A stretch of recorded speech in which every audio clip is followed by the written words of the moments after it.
বুখারীতে একটা হাদিস আছে, সালাসাতুন ফিল গার, বনি ইসরাইলের 3 লোক সফরে বেরিয়েছে, মরুভূমির সফর, মাঝখানে তুফান, কই যাবে কই বাঁচবে, দৌড়াদৌড়ি শুরু, দৌড়াতে দৌড়াতে এক পাহাড়ের গুহার ভেতরে আশ্রয় নিয়েছে। গুহা চিনেন তো? পাহাড়ের গুহা। আশ্রয় নেওয়ার সাথে সাথেই বৃষ্টির পানির ঝাপটায় পাহাড়ের উপর থেকে বিশাল এক পাথর খণ্ড এসে পাহাড়ের গুহার মুখটা বন্ধ করে দিয়েছে। বন্ধ, অন্ধকার। এরা পড়ছে বিপদে, হায় হায় বাঁচার জন্য ঢুকলাম, এখন দিই মরণ। ঢুকছিল কি জন্য? এখন মরণ। বিশাল পাথরের খণ্ড এসে গুহার রাস্তাটা বন্ধ করে দিয়েছে। 3 জন গায়ে যত শক্তি ছিল ধাক্কায় পাথর সরাইতে পারবে। হায় হায়, অক্সিজেন ভিতরে যা আছে আধা ঘন্টা শেষ হয়ে যাবে। কি করে বাঁচবো? বাঁচার উপায় নাই। চিল্লা পাল্লা শুরু হয়ে গেল, কান্নাকাটি শুরু।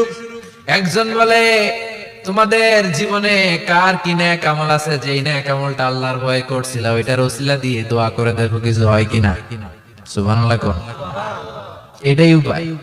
একজন হাঁটু গেড়ে চোখের পানি ছাড়া শুরু করছে, দোয়া শুরু করছে, আল্লাহ আল্লাহুম্মা কানাত লি আবাওয়ান শাইখান কাবীরা, আল্লাহ আমার বাবা মা ছিল বৃদ্ধ বৃদ্ধা, আমি পেশায় রাখাল, সারাদিন ছাগল চড়িয়ে রাত্রিবেলা দুধ আনতাম, সবার আগে আব্বা মারে দিতাম, এরপরে আমার ছেলে মেয়ে, এরপরে স্ত্রী।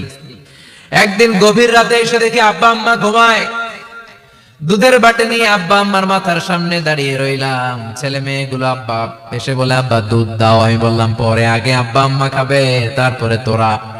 ছেলে মেয়েগুলো কান্না জুড়ে দিল, আমি দেই নাই। ফজর পর্যন্ত দাঁড়িয়ে রইলাম। ফজরের আগ দিয়ে আব্বা আম্মা ঘুম থেকে উঠে দেখে তো আমার অবাক, কিরে বাবা দাঁড়িয়ে কেন? বললাম প্রতিদিন দুধ খেয়ে ঘুমাও, আজকে আগে আগে ঘুমিয়েছো, দুধ খাও নাই, তোমাদেরকে আগে দিব বলে দাঁড়িয়ে রইলাম। আল্লাহর ডেকে বলে, আল্লাহ ওই দিন সারা রাত দুধের বাটি নিয়ে মা বাবার শিওরে আমি দাঁড়িয়েছিলাম, ফজরের সময় আব্বা আম্মারে দুধ খাওয়ালাম, তারপরে ছেলে মেয়েদেরকে দিয়েছিলাম, তারপরে স্ত্রীর মুখে দিয়েছিলাম। ও মাবুদ, ওই দিনের এই কাজটা আমি দুনিয়ার কাউরে খুশি করার জন্য করি নাই, শুধুমাত্র তোমার খুশি ছাড়া। ওই রাতের ইবাদত যদি তোমার দরবারে ভালো লেগে থাকে, ফাফাররিজ আন্না মা নাহনু ফি, আজকের বিপদের দিনে কেউ বাঁচানোর নাই, তুমি আমাদের বাঁচাও। ফানফাজারাত, মুহূর্তের মধ্যে 1/3 বিশাল পাথর খণ্ডটা 1/3 ডান দিকে সরে যায়, এক পাশে সরে যায়। সামান্য আলো বাতাস ঢুকতে আরম্ভ করলো। এখন বাতাস ঢুকে, এখন বেঁচে থাকতে পারবে এই নিশ্চয়তা হয়েছে। সুবহানাল্লাহ কোন। এবার সে বলল, ভাই তোর কি আমল আছে বল। দ্বিতীয় জন হাঁটু গেড়ে আবার চোখের পানি ছেড়ে আল্লাহরে ডেকে বলে, মাবুদ আমার এক চাচাতো বোন ছিল, কানাত লি ইবনাতু আম জামিলা ওয়া কুনতু উহিব্বুহা কাআশাদ্দি মা ইউহিব্বুর রিজাল আন-নিসা।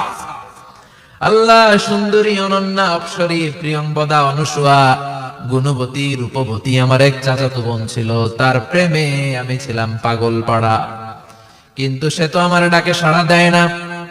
অনেক চেষ্টা করলাম তারে পাওয়ার জন্য। চাচাতো বোন আমারে বলে, 100 স্বর্ণ মুদ্রা যেদিন দিতে পারবা ওই দিন আমারে পাবা। এবার আমি স্বর্ণ মুদ্রা কালেকশনের কাজে লেগে গেলাম। বছরের পর বছর চেষ্টা করে 100 স্বর্ণ মুদ্রা যেদিন পেলাম ওই দিন চাচাতো বোনের কাছে গেলাম, যে তার হাতে স্বর্ণ মুদ্রা দিলাম, বললাম চলো এবার আমরা অপকর্ম করি। স্বর্ণ মুদ্রা পেয়ে সেও খুশি, আমিও খুশি। সে পাইছে স্বর্ণ, আমি পাইছি তারে। গোপন একটা রুমের ভেতরে ঢুকলাম, দুজনে জামা কাপড় খুলে ফেললাম, নেকেড হয়ে পাপ কাজ শুরু করব। ইন দা মিন টাইম আমার চাচাতো বোন আমারে বলে, ও আমার চাচাতো ভাই, আমারে তুই আমার সতীত্ব তুই নষ্ট করে দিস না, ইত্তাকিল্লাহ, আমার সম্ভ্রম তুই শেষ করে দিস না, ইত্তাকিল্লাহ, আল্লাহরে ভয় কর। আল্লাহ ওই মুহূর্তে ফিরে আসা কঠিন কঠিন, কিন্তু ইত্তাকিল্লাহ, আল্লাহরে ভয় করে শব্দটা যখন শুনলাম আমার ভিতরটা কেঁপে উঠেছে। আমি মুহূর্তে তোমার ভয়ে জামা পরে ওই রুম থেকে চিৎকার মেরে বেরিয়ে গিয়েছি। আল্লাহ সেদিন আমি পাপ কাজ করি নাই, সেদিন আমি মনের খায়েশ মিটাই নাই, তোমার ভয়ে সেদিন আমি দৌড়ে পালিয়েছি। ওই দিনের ইবাদতটা আমলটা যদি তোমার কাছে ভালো লেগে থাকে, ফাফাররিজ আন্না ফিমা নাহনু ফি, আজকে যেই বিপদে আছি তুমি বাঁচাও। বলার সাথে সাথে 2/3 2/3 পাথরের খণ্ডটা আরো ডান দিকে সরে যা। সুবহানাল্লাহ পড়েন। এবার আরো বড় ফাঁকা হয়েছে। এবার তারা বেরোতে চেষ্টা করলো, দেখে মাথা বেরোয়, শরীর বেরোয় না, হাত বেরোয়, পিঠ বেরোয় না, পা বের হয়, দেহ বেরোয় না। আরো সরতে হবে। এবার বাকি আছে কয়জন?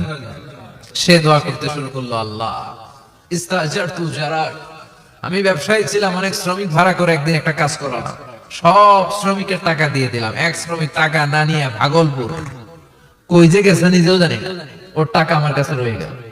এই শ্রমিককে আর টাকাটা বুঝাই দিতে পারি নাই। এই টাকা দিয়ে আমি কয়েকটা ছাগল কিনলাম, এই ছাগলগুলো বাচ্চা দিল, ওগুলো বাচ্চা দিল, ওগুলো বাচ্চা দিল, দিতে দিতে বিশাল ছাগলের ডেইরি ফার্ম করে ফেললাম তার ওই টাকা দিয়ে। এক যুগ 12 বছর পরে সে এসে বলে, আমার টাকা ফিরায় দাও। আমি বললাম, এই যে ছাগলের ডেইরি ফার্ম পুরোটাই তোমার। সে বলে, আতাস্তা জিউ মিন্নি, আমার সাথে ঠাট্টা করো? আমি পাই সামান্য কয়টা টাকা, এক যুগ আগে যে টাকা পাইতাম ওইটা দিলেই চলবে। আমি বললাম, ও শ্রমিক, তোমার টাকা দিয়ে আমি ছাগল কিনে ব্যবসা করেছি, ছাগল বাচ্চা দিয়েছে, বাড়তে বাড়তে বাড়তে বাড়তে আজকের বিশাল এই ডেইরি ফার্ম। এই ডেইরি ফার্মের মালিক আমি নই, তুমি নিয়ে যাও। বলার সাথে সাথে শ্রমিক আনন্দে নাচতে নাচতে ডেইরি ফার্ম নিয়ে যায়। ও আল্লাহ, ওই দিন যদি সে যতটুকু টাকা পাওনা ছিল অতটুকু দিলেই সে খুশি হয়ে যেত। শুধু তোমার খুশির জন্য পুরো ডেইরি ফার্ম আমি তারে দিয়ে দিয়েছিলাম। আল্লাহু আকবার। আল্লাহ, আজকের এই বিপদের দিনে আমার সেদিনের আমলটা যদি তোমার কাছে ভালো লাগে তুমি বাঁচাও। বলতে দেরি, মুহূর্তের মধ্যে বিশাল প্রকাণ্ড পাথর খণ্ডটা অন্যদিকে দৌড়ে চলে যায়।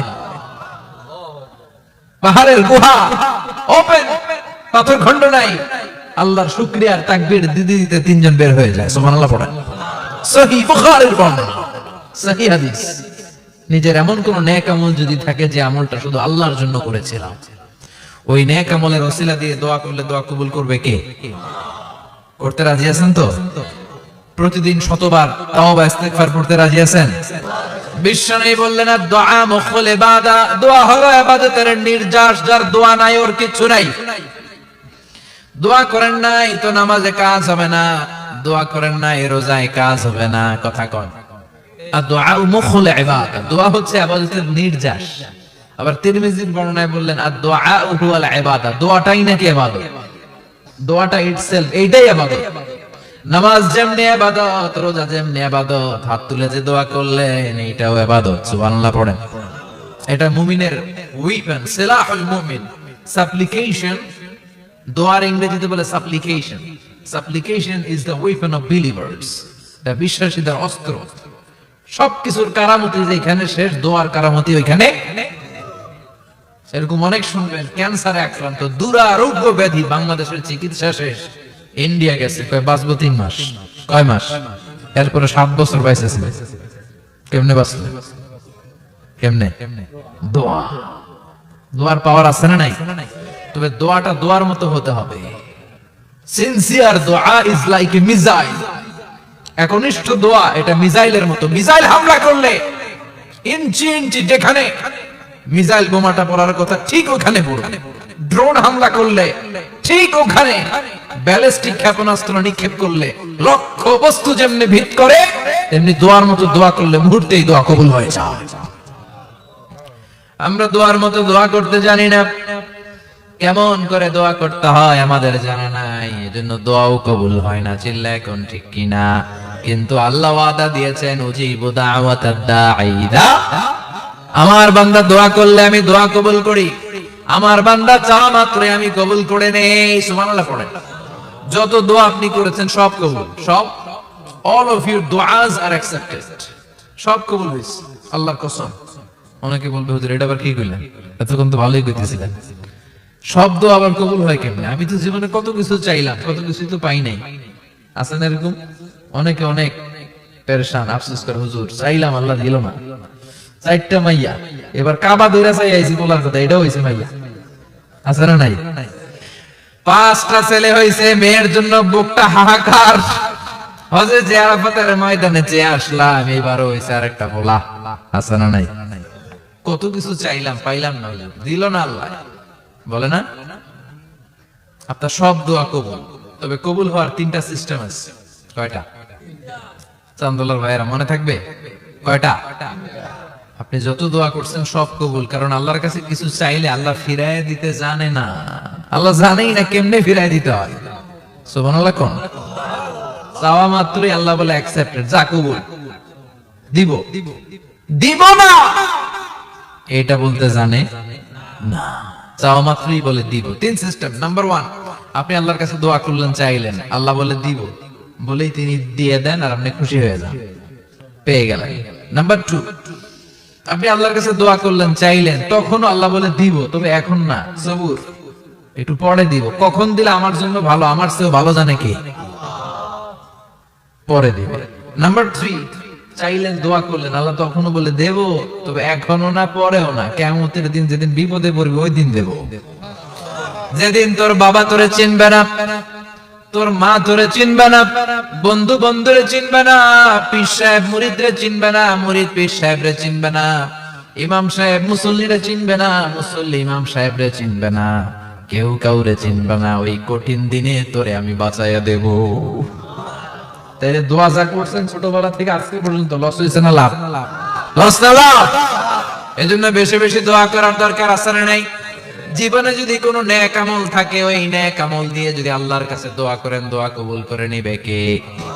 তবে নেক আমলটা হইতে হবে শুধুমাত্র আল্লাহর সন্তুষ্টির জন্য। প্রত্যেকের জীবনেই কিছু আমল আছে যেটা লোক দেখানো করে, আছে না নাই? আবার কিছু আমল আছে আল্লাহরে খুশি করার জন্য করে, আছে না নাই? কথা বুঝতে পেরেছেন? রাত্রিবেলা যাচ্ছেন, কেউ নাই, রাস্তায় হঠাৎ দেখলেন মসজিদ, পাশে লেখা বড় করে দান বাক্স, পকেট থেকে কচকচে 1000 টাকার নোটটা ওইখানে ঢেলে দিলেন দান বাক্সের ভিতর। কেউ দেখে নাই, দেখছে কে? এটা পৃথিবীর কাউরে দেখানোর জন্য দিছিলেন? এই দানটা আল্লাহর কাছে প্রিয়। গোপন দান আল্লাহর রাগকে কমিয়ে দেয়। সুবহানাল্লাহ বলেন। আল্লাকা সিররুন ইনদাল্লাহ বাইনাকা আনতা ওয়া বাইনাল্লাহ, আল্লাকা সাদাকাতুন তাখফা লা ইয়ালামুহা ইল্লাল্লাহ, আল্লাকা সিররুন ইনদাল্লাহ বাইনাকা আনতা ওয়া বাইনাল্লাহ, আল্লাকা সাদাকাতুন তাখফা লা ইয়ালামুহা ইল্লাল্লাহ। সুবহানাল্লাহ বলেন। আল্লাকা সিররুন ইনদাল্লাহ, তোমার আর তোমার রবের মাঝে এমন কোন গোপন জিনিস আছে নাকি যেটা আল্লাহ ছাড়া কেউ জানে না? তোমার কোনদিন কোন গোপন দান আছে নাকি যেটা আল্লাহ ছাড়া কেউ দেখেনি? ওই দানটা আল্লাহর কাছে প্রিয়। চিল্লায় বলেন ঠিক কি না? এরকম কোন গোপন আমল দিয়ে যদি আপনি আল্লাহর কাছে ওসিলা করে দোয়া করেন, আল্লাহ ওই কঠিন বিপদের দিনে এই আমলটা করছিলাম শুধু তোমারে দেখানোর জন্য, এর ওসিলায় বাঁচাও, বাঁচাবে কে? আল্লাহর জিকির করতে রাজি আছেন তো? আর বেশি বেশি দোয়া করতে রাজি আছেন? সবাই সবার জন্য দোয়া করবো, রাজি আছেন তো? আল্লাহ আমাদের সবাইকে কথাগুলো বুঝার আমল করার তৌফিক দান করুক। আমরা পড়ি আমিন। আরো জোরে পড়েন আমিন। যতগুলো কথা বললাম কোরআন সুন্নাহর আলোকে বলেছি, বানিয়ে কিছু বলি নাই। তারপরে আমার মনের অজান্তে কোনো মিস ইনফরমেশন যদি আমার মুখ ফসকে বেরিয়ে যায়, সেগুলো যেন আল্লাহ তাআলা আমাদের স্মৃতিপট থেকে মুছে দেয়। আমরা সবাই পড়ি আমিন। আর সত্য, সুন্দর, কল্যাণকর, হকের পক্ষে যা বললাম তার সবগুলো প্রথমে আমাকে এবং আপনাদের সবাইকে আমলের তৌফিক দান করুক। আমরা পড়ি আমিন।